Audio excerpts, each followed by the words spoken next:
नमस्कार मित्रांनो, स्वागत आहे तुमचं पुन्हा एका नवीन व्हिडिओमध्ये. मित्रांनो, भारतीय अर्थव्यवस्थेविषयी एक मोठी बातमी समोर आली आहे. सरत्या वर्षाच्या अखेरीस आणि नवीन वर्षाच्या सुरुवातीला हाती आलेल्या माहितीनुसार भारत हा जगातील चौथी मोठी अर्थव्यवस्था ठरला आहे. भारतानं जपानलाही मागे टाकत हे स्थान पटकावल्याचं सांगण्यात आलं आहे. सरकारच्या आकडेवारीनुसार भारताचं एकूण सकल घरगुती उत्पादन म्हणजेच GDP हा $4.18 ट्रिलियन पर्यंत पोहोचला आहे. अर्थात याची अधिकृत घोषणा ही 2026 जाहीर होणार आहे.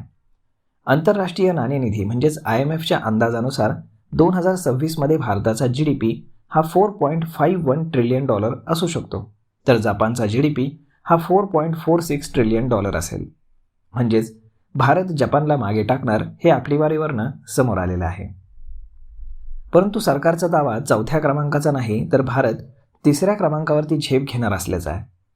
आर्थिक क्षमतेनुसार जर भारतीय अर्थव्यवस्था अशीच घोडदौड करत राहिली तर भारत येत्या 2.5 ते 3 वर्षात जर्मनीला मागे टाकून जगातील तिसरी मोठी अर्थव्यवस्था ठरेल. अंदाजानुसार 2030 पर्यंत भारताची GDP ही $7.3 ट्रिलियन पर्यंत पोहोचू शकेल. जागतिक अस्थिरता आणि व्यापार आणि व्यावसायिक दबावापुढे न झुकता भारतीय अर्थव्यवस्था जोरदार आर्थिक आघाडीवरती सरस कामगिरी करेल आणि लवकरच एक मोठा चमत्कार घडेल. परंतु या प्रगतीचं दुसरं चित्रही समोर आलंय.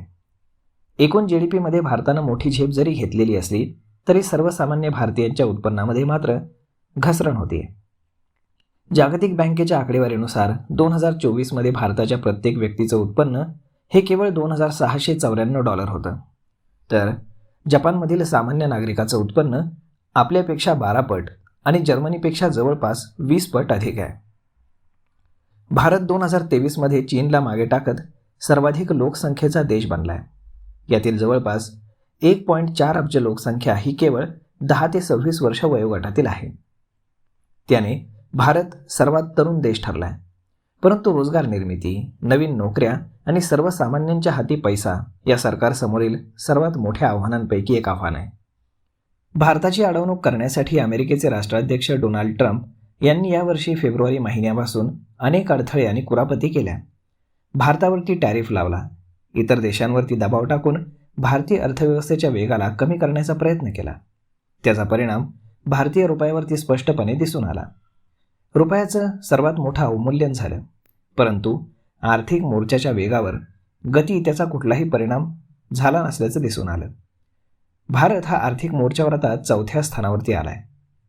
हा ट्रम्प यांच्यासाठी निश्चितच एक मोठा धक्का मानला जातो. तर मग मित्रांनो, यावरती आपलं मत काय हे तुम्ही आम्हाला कमेंट करून नक्कीच सांगा. आणि जर आवडला असेल हा व्हिडिओ तर आपल्या जवळच्या मित्रमंडळींसोबत देखील हा व्हिडिओ तुम्ही शेअर करायला विसरू नका. धन्यवाद.